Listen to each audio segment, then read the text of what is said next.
O, anyari na naman sa'yo. Ginawa ka naman punching bag ni Mang Gregor. Oh. Ano paano yan?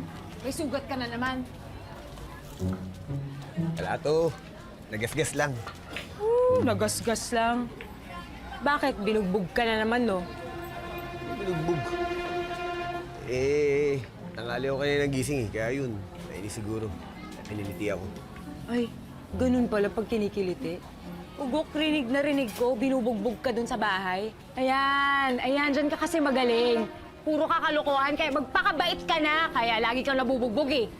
Parang tanga kasi to eh. Kapag alala, babait na ako. Weh, di nga. Babait ka na? Sige nga, kailan? Kapag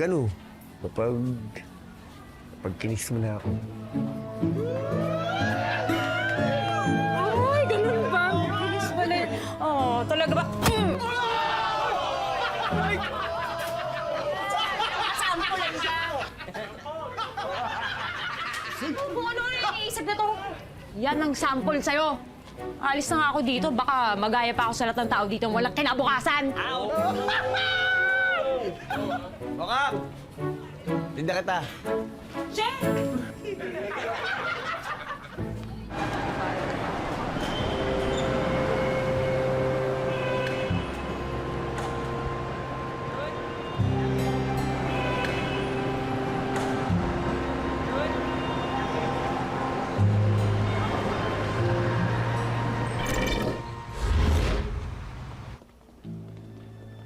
Mom, nangyari sa lakad mo? Bakit si Tito Ramon na nag-handle ng business deals natin? Inutusan ako ni Ramon na hanapin ang anak niya. What? May anak siya? Anak na lalaki. What are we gonna do about it? Let's kill him. Otto, yan ka na naman eh. Padalos-dalos ka na naman. Di ba sinabi ko na sa'yo? But he's a threat. Let me do something about it. Let me help you. May plano ako. Kaya diyan ka lang dahil kakailanganin ko ang tulong mo. Sabay nating pababagsakin si Ramon. Kapag wala na siya, lahat ng pansin ng papa matutuon ulit sa'yo. Lamunin siya ng lupa para lahat ng kayamanan ng papa sa'yo mapupunta.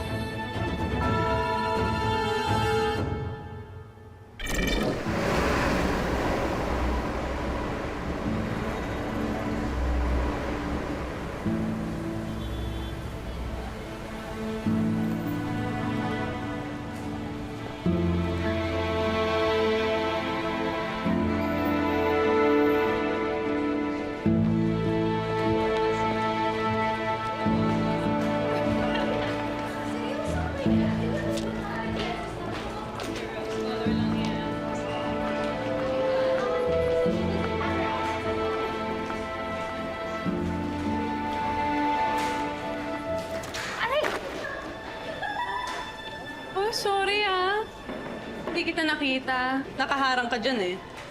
Oh, hindi naman ako nakaharang eh. Kayo tong nambabangga eh. Really? Pasensya na ha. Di ka kasi masyadong remarkable para mapansin kita. Ah, wow.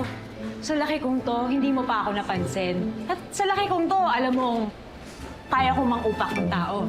Whatever. Girls, tara. Whatever. Ever mo mukha mo. Heritage sites are landmarks or areas with legal protection in an international convention administered by Sarah. Can you tell us some of the historical sites here in the Philippines? Ma'am, can you repeat the question po? Why? You are not listening. Paano naman kasi you keep on chatting with your shipmate, Miss Monica? Would you help Miss Sarah about this?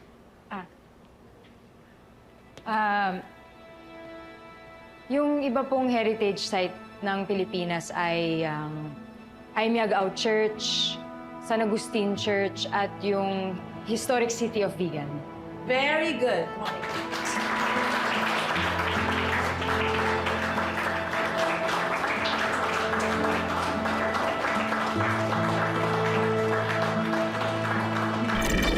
ano ako, may sugat ako. Dapat siguro dalhin mo ako sa ospital. Diyos ko, Dalhin nyo dito yan, dalhin nyo dito yan. sakit-sakit ang ulo ko. Didemanda ko yan. Double murder. Sige, sige, Ang sige, sige. didemanda ko Sige. dyan. Akyat yan, akyat, akyat. Akyat. Kalokan, sakit-sakit. Sakit-sakit. Diyos ko, Panginoon. Aray, Chairman, sakit-sakit ng ulo ko. Tingnan mo, binato ako. Diyos ko, Panginoon. Ang sakit. Ang sakit pa ng ingrown ko. Ikaw naman kasi, Roda. Sinamahan na nga kita eh. Mas nag-away pa kayo sa harapan ko. Wala naman kayo respeto, nakakabastos kayo. Mahinahon naman ang salita ko, Chairman eh. Tingnan mo, hinampas ng bato ang ingrown ko. Tapos tingnan mo, binato ako, oh. Ayan, may sugat. Mag-aakit ako ng demanda, double murder case sa mga yan. Naku, paano naman, Roda? Sobra ka na. Nagmamakaawa na nga kami, oh. Tapos si Tinting, oh. Nagpapakumbaba na nga. Pero pinapahalik mo pa rin sa paa. Kahit sino naman ang pagawin mo nun, magagalit. Oo, Roda. Sobra ka ha. Nakita ko lahat yung nangyari. Papahalikan mo pa sa paa mo. Ang dami-daming nakakita. Mukhang sila ang kinakampihan mo, Ano? Chairman. Halata ka. Kumakampi. Namamagitan lang ako sa inyo. Ako, Chairman, alam na alam ko na. Iaakit ko sa korte, ididemanda ko yung mga yan. Sasabihin ko si Kailan Suarez dahil yun talaga kinakapatid ko. Naku, sige na, hindi mo naman pala ako matutulungan. Babo! Diyos ko! Yung chairman na ito. Ay! Diyos. Oy! Chairman, pasamahan mo ako ng mga tanod. Alam mo na mga lahing kriminal yan. Baka anong gawin sa akin. Kita mo. Kita mo. Sige, sige. Samahan nyo ngayon. Una kayo. Alis na ako, babo! Go!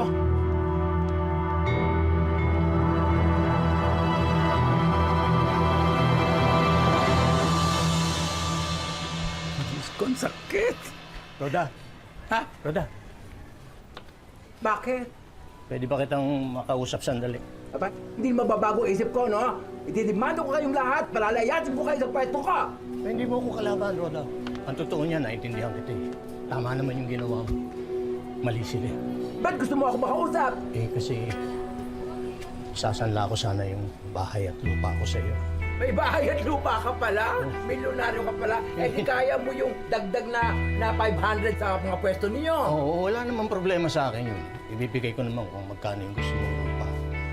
Gusto ko lang magkaroon ako ng pera para sa libo ng nag-iisa kong anak na babae. Magkano ba ang kailangan mo? Mga 30 mil. Diyos ko, 30,000. Paano mo ako babayaran? Sasanla ko nga sa iyo yung titulo ng lupa at bahay.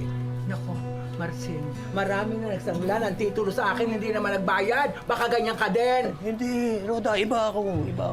Gusto mo 1 linggo lang, babayaran na kita. Pag hindi ako nakabayad sa loob ng 1 linggo, limatahin mo na yung titulo ko. Naku, hindi. Isipin ko Roda, paano Roda. sakit ang ulo ko. Roda. Ano? Ano ba? Hindi na. Hindi na! Wala na! Wala iisipin ko pa! Ayaw mo pa ng dagdag! Tapos mangunguta ka pa! Ang sakit ang ulo ko! O, Chairman, paano na yan? Tulungan niyo naman kami. O, mahirap ang sitwasyon nyo eh. Siya yung may-ari ng pwesto. Kung sasabihin niya sa inyo, dagdag kayo ng bayad, dapat kayong magbayad ng dagdag na upa. Kung magagawa ko lang sa inyo, ha? Pipilitin ko siyang maimbita ulit, mamamagitan ako sa inyo. Wala namang kasing gulo na hindi na pag-uusapan. Wala namang kasi tindi. Pinalo mo na ng bato. Binato mo pa sa noo. Noong isang araw, bumunot ka pa ng laseta. Alam mo, makakasuhan ka ng threat niyan. Yung isa, physical injury. Kaya pala ganyan ang ugali niya. Tanggol ng apo mo eh. Sige ho, Chairman. Salamat ho, ah. Naalis na po kami. Sige. Umuling na kayo sa pwesto niyo. Salamat, Chairman. Salamat, Chairman. Salamat. Salamat. Halika na. Noy.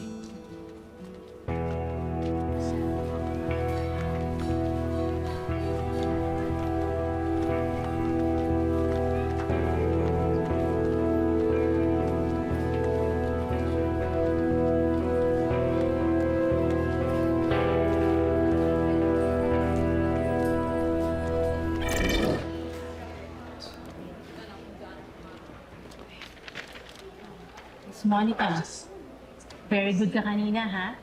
Alam mo, Every day, Pinatutunayan mo na sulit ang pagbibigay sa'yo ng scholarship. Salamat ito lang talaga yung alam kong paraan para makaahon. Tama yan. Magtiyaga ka lang. At makakatapos ka rin. Lalo-lalo na magiging maganda ang kinabukasan mo. Okay? Sige po. Salamat.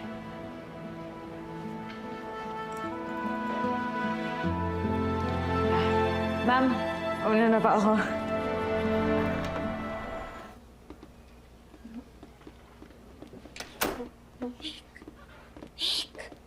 Teka, dito ka lang pala. Kanina pa kita hinahanap. Huwag mo akong guluhin. Nag-aaral ako. May exam tayo next subject natin. Huwag mong sabihin sa akin, hindi ka na naman nag-review, no? Nag-review. Ng slide. Andiyan ka naman eh. Ano? Hindi pwede, no? Mangungopia ka na naman. Ito, lagi na lang nakadepende. Mo ikaw, sa buhay, hindi ka pwedeng umaasa lang sa iba. Kailangan ikaw, dala-dala mo yung sarili mo. Kayang-kaya mo mag-isa. Tignan mo ako. Oh, ako lang. Ako gumagawa ng lahat. Grabe, ang dami niyang hugot today. Tara na, punta na tayo sa kantin. Kain na tayo. Alam ko na, pag-usapan na lang natin yung debut mo. Tara.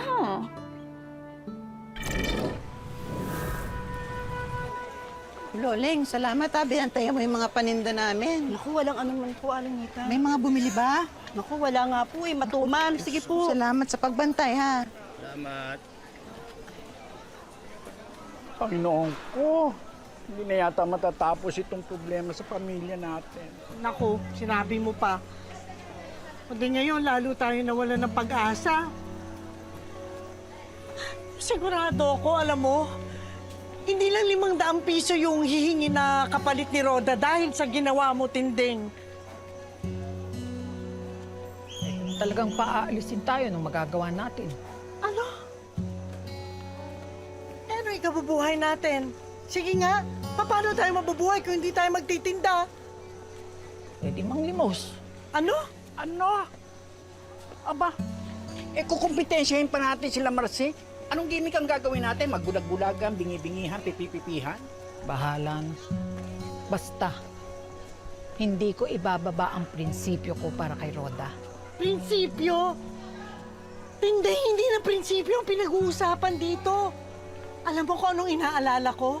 O papano? Sige nga, papano kung tuluyan ka ng ipakulong ni Roda? Anong gagawin natin kung paalisin nga tayo ni Roda dito? Hindi tayo matadamay doon. Kung may papaalisin man, sila lang. Paano mo nasabi, Tay? Kinausap ko si Roda kanina. Sabi ko, magbabayad tayo kahit magkano ang gusto niyang upa dito. Sana ba tayo kukuha ng pambayad niyan? Huwag na nating isipin yun, huwag mo ng problemahin importante. Nagkaroon ko na ng solusyon para magkaroon tayo ng pera para sa debut ni Mokam. Paano? Eh di ba, isasanla natin yung bahay at lupa. Totohanin mo ba yan, Tay? Ano kung di natin matubos yun? Akong bahala, kaya natin yun. Ang importante, masaya, ang grande, ang debut ni Mokam.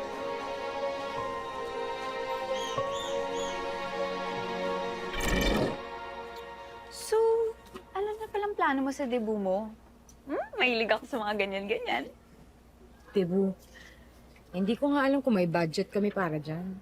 Plano pa lang. Well, ano bang theme na iisip mo? Theme muna!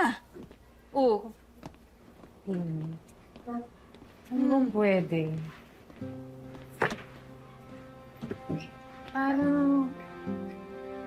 Parang gusto ko yung parang prinsesa. No, para maramdaman ko man lang na mayaman ako kahit isang araw mo. Gusto ko yan. Ito, tignan mo. Oh,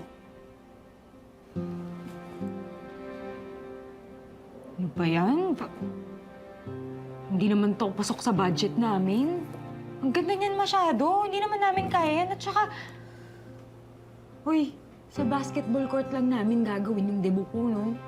plano pa lang naman. Ang ganda oh. Ay, gown. Ito, gown. Kailangan mo ng gown. Pili ka lang. Ano lang.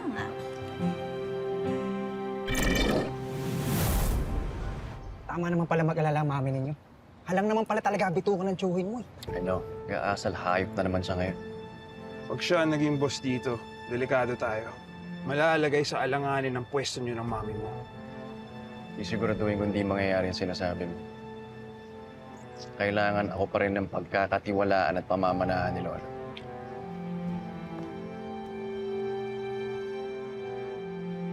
May isang oras kayo para hanapin siya. At huwag kayong kukubad-kubad. Sige na! Sige po, Don Julio. Tara! Pa! Anong nangyari? Saan mo sila inutusan? Wala. Ba't ba napakachismosa mo? Gusto ko lang makatulong. Nag-aalala lang ako. Wala kang dapat ipag-alala. Ang asikasuhin mo, yung paghahanap sa anak ni Ramon. Nagpunta na ako doon. Nag-report na rin ako kay Ramon.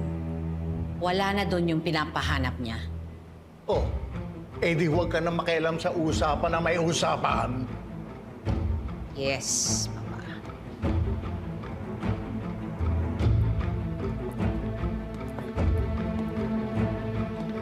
So, what happened? Pag-uusapan pa tayo. Pakito! Madam. May tinatago sa akin si Papa. Alamin mo kung ano yon. Bakit? Ano ba nangyari? Uutusan ba kita kung alam ko? Sige.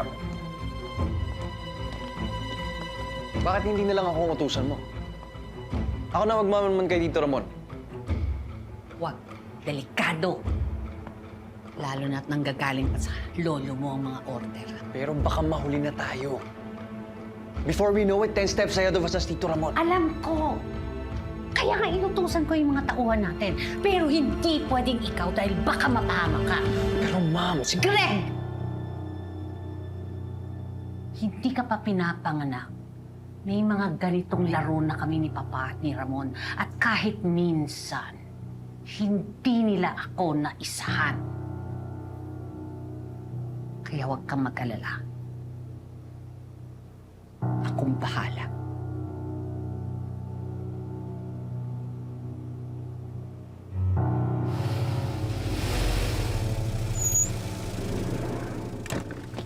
Na! Kawawa din ang kagitan. Ito! Na! Buka! Ano meron dyan? Nahimik ka! Wala. Inutos lang sa amin ni Don Julio. Bakit daw? Di ko alam eh. Sumusunod lang naman kami. Ba't nahinga lang pa? Pag nalaman ko na may tinatago ka sa akin,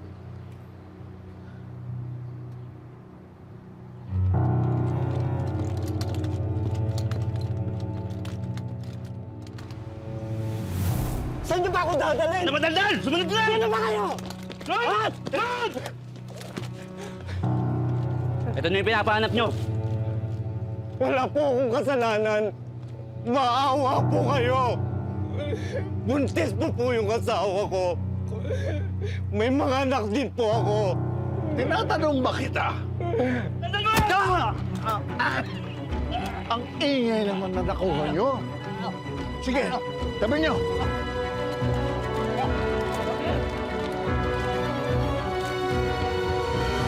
ako nga ang may pinababa ngayon ng nalalaki. Yun lang. Wala ka nang ibang alam na impormasyon. Ayaw magsalita eh. Walang inaamin. Balita mo ko agad pag may nalaman ka ibang impormasyon. Ang init ng ulo ni Madam ngayon.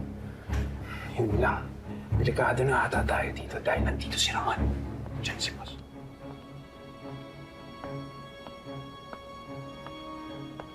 Boss, bakit? Ano nangyayari? May pinadampot na lalaki si Don Julio.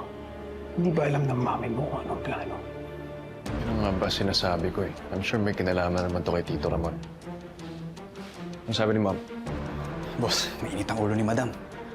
Sige, kausapin mo muna. Pupuntahan ko si Lolo. Kopya, bossing.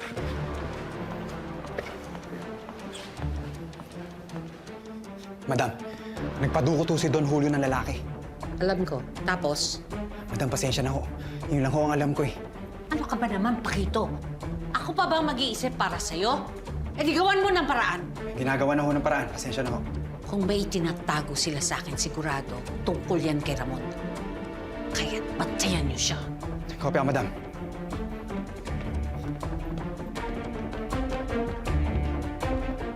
Lo, may pinautos ka bang errands today? Wala yon. Sana kasi ako na lang inutusan niyo. Greg, hindi na kailangan. Meron akong gustong ibang ipagawa sa iyo. Ang gusto ko, ihanda mo ang hangar para sa pagbisita ng Tito Ramon mo. Ang gusto ko ikaw ang mag-tour sa kanya. Speaking of Tito Ramon, hindi ko siya nakikita. Andito ba siya? Greg, tama ng usisa, ha? Ang gusto ko, gawin mo ang pinapagawa ko sa iyo. Ihanda mo ang ating negosyo para sa pagbisita ng Tito Ramon mo, ha? Yes, Lo. Very good.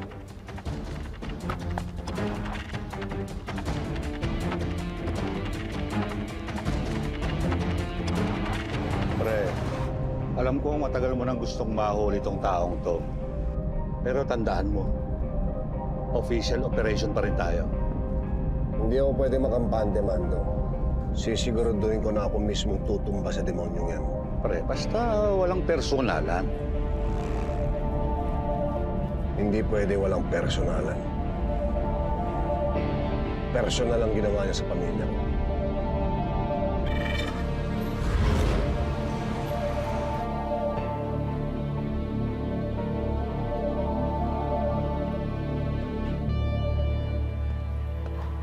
Madam, Anong nangyari? lumabas po si Ramon mag-isa. Pero may kasunod din ng mga tauhan. Balita ako sa Quiapo ang punta eh.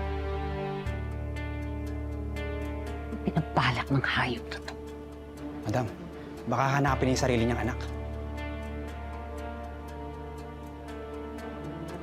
O ano pang hinihintay mo?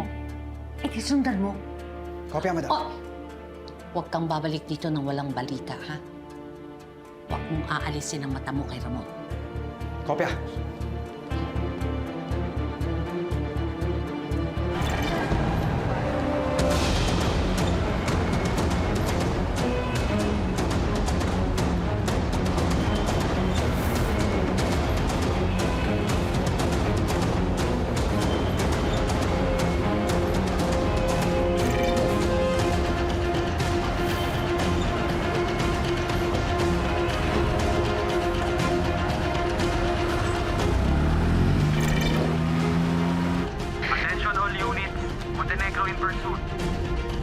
Papi, pre, Quezon Bridge daw.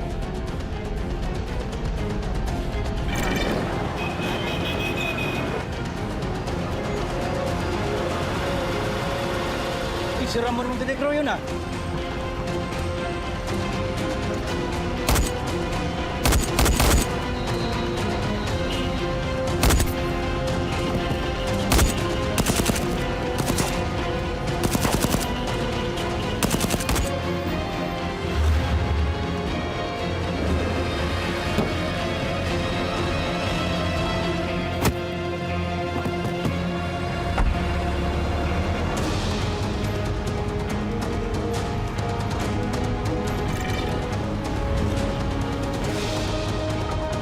Diego! Pakito! Saan kayo pupunta? Ano bang problema niyo? May inutos sa amin si Ma'am Olga. Kabilin-bilin yan ni Don Julio na wala mo nang lalabas sa inyo ngayon dito. Sira ulo ka ba? Si Madam Owa nag-utos sa amin dito. Ang batas si Don Julio ang masusunod dito. Di mo ba alam yun? Sige, balik na sa loob!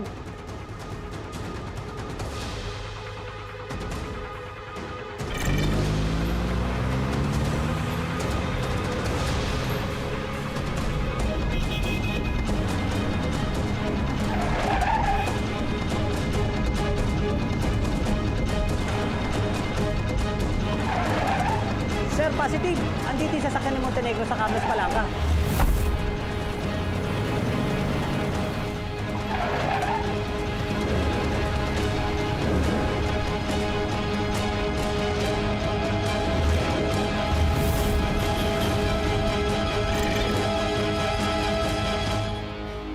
Madam, nagbigay ho ng order si Don Julio. Hindi ho kami pwedeng lumabas. Sinasabi ko na eh. Kung may pinagagawa ang papa at ayaw niyang ipaalam, siguradong hindi yan pabor sa akin. Nasaan si Greg? Wala po dito, madam. May inutos si Don Julio sa kanya.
Pre, ayun!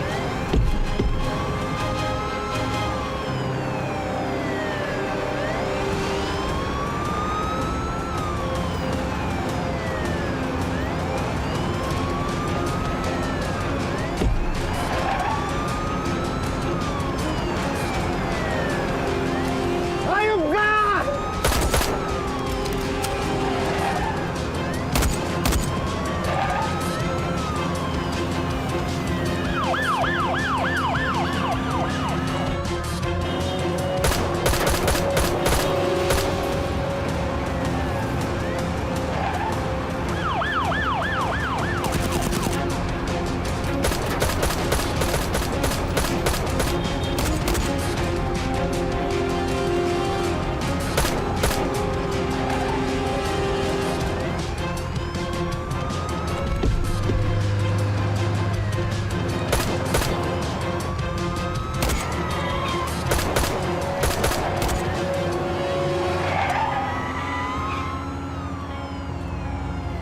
Saan ka pupunta? Iikutan natin.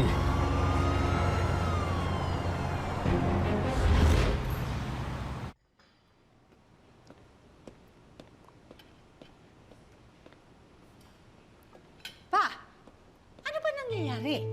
Bakit mo pinagbabawalan yung mga tauhan kong lumabas? Eh, may inuutos ako. Ano? Hanapin mo yung anak ni Ramon? Oo! Huwag mo na munang gawin yan ngayon. Bakit? Si Ramon na maghanap?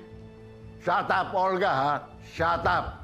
Hindi ko kailangan ihayin sa iyo ang lahat ng aking plano nang wala ka namang pakialam. So, shut up!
Laban sa mga ganit at sinungaling humanda pagkat nandito na ang ating tagapagtanggol. Sino mang nangangailangan, saan mang galing tutulungan.